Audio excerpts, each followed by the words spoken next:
There are so many amazing things to do in Queenstown that even as a couple of Kiwis, we always find something different, epic, and fun every time we go back. It's also the most requested destination in our inbox for tips and advice, so we decided in this video we're going to share our 12 top things to do in Queenstown. But realistically, this video is jam-packed because some of these categories we've included more than one recommendation. So whether you want to be active, extreme, wined and dined, cold and carvy, relaxed and warm, or hit the road to take in the sights, we've got you covered. If you want to read our much more extensive recommendations that also includes accommodation, restaurants, vineyards, and loads more bonus things to do, all with the links to save you time in a mobile app that you can take with you on your trip, you can unlock our full guide in the link below.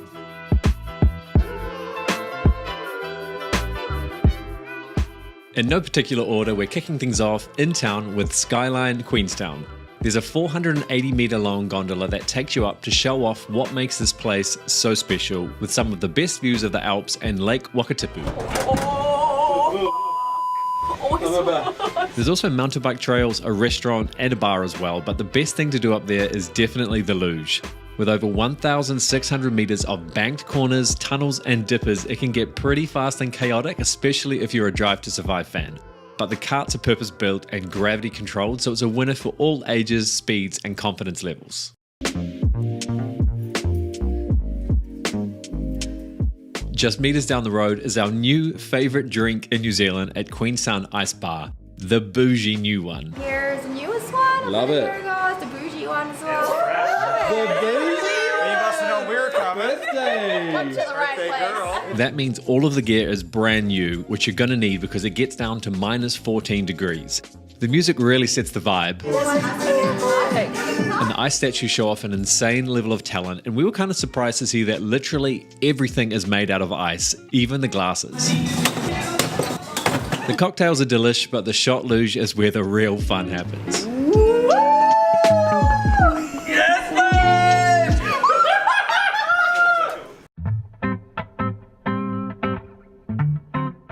A lake might sound pretty boring, but bear with me on this one. It's 80 kilometers long and it's New Zealand's longest lake, so it's pretty bloody beautiful. Even better is what you can do on the lake.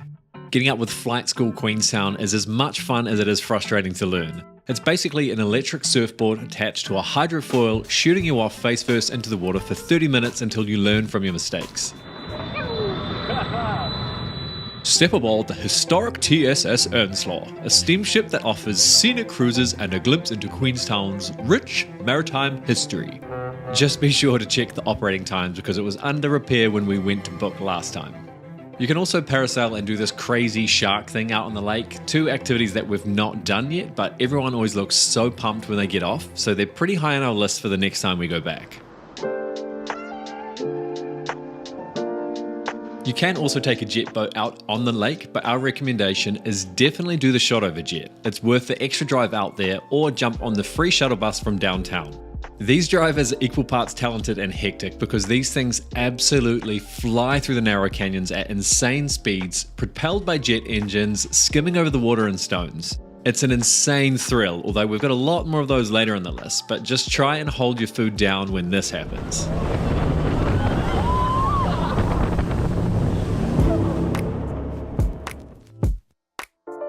Probably best not to eat a Ferg burger before you go on the jet boat, but you're definitely going to want one.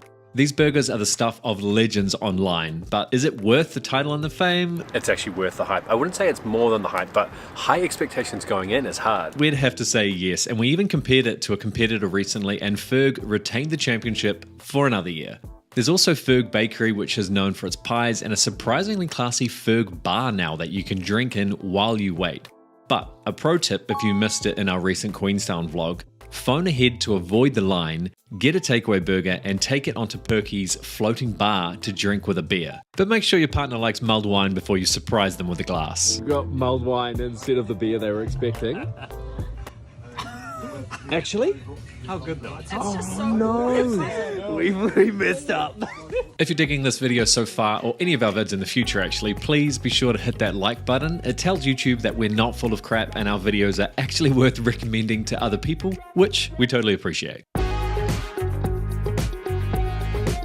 The views of Queenstown are impressive regardless of where you are, but if you're the type that likes to get out and take a little bit of a hike, you can improve those like tenfold. This is the final reward and the best views in Queenstown. Yep, definitely the best. Definitely the best. The Queenstown Hill hike starts just up behind the town, and we definitely underestimated the 500 metre plus climb through the pine forest and then up further again into the hills. But it was totally worth it, especially grabbing lunch and taking it up there to eat with the view. Another recent fave is Bob's Cove. It is a 15-minute drive outside of Queenstown, but the water here is totally worth it. Whoa.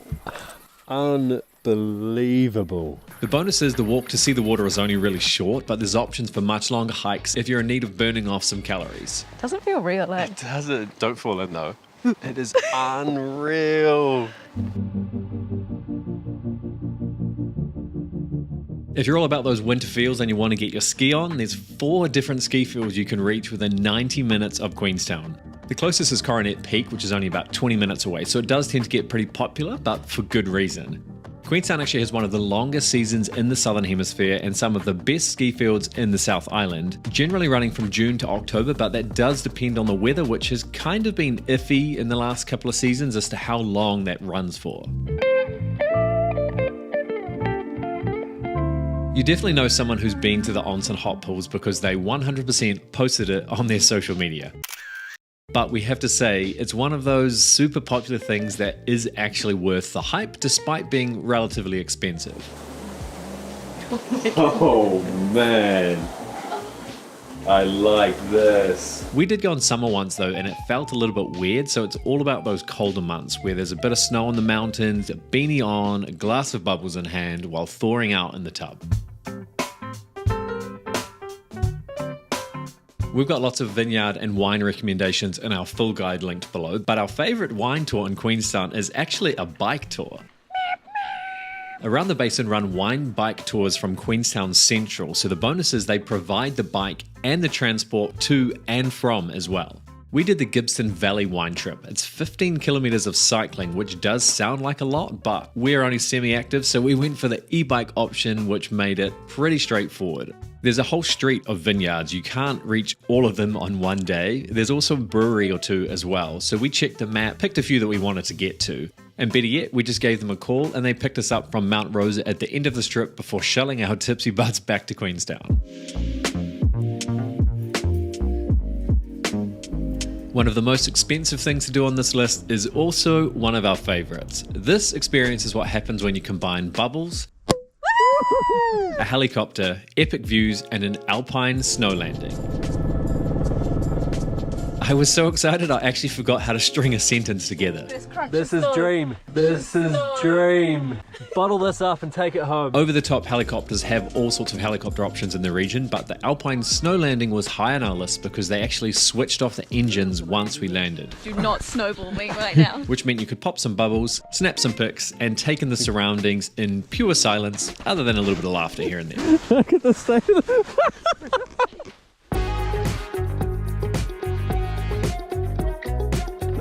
Getting extreme. They don't call Queenstown the adventure capital of the world for no reason, so if you've got a bit of Evel Knievel in you, this is the place to go. You can take a leap of faith with a bungee jump at the Kawarau Bridge, the birthplace of commercial bungee jumping. You'll have 43 meters to scream as you plunge off a bridge with a chance to dunk your head in the freezing water. The Shotover Canyon Swing has as much swag as they do swing. According to their website, this is the world's #1 canyon swing because we invented it. No other is like ours, it's the first, heaps of fun, and it's shit your pants scary.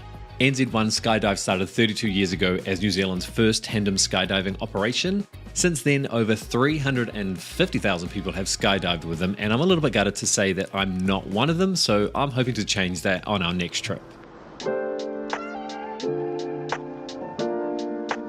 And finally, number 12 is about taking some day trips and exploring outside of Queenstown itself, so here's our top 4. Arrowtown is easily the closest, and you really shouldn't skip it regardless for any Queenstown trip because it's only 20 minutes away. This is an old gold mining town and has to be one of New Zealand's most unique places because it's still got that charm, the look and the feel of the days gone by, minus the gold. Another awesome drive is just 45 minutes away in Glenorchy. The drive out there along the lake is special, but the scenery is even better once you arrive. It's a beautiful spot nestled between snow-capped mountains at the northern end of the lake, known for great hikes, a famous red shed featuring in Lord of the Rings, and as the ultimate jump-off spot to reach Mount Aspiring National Park.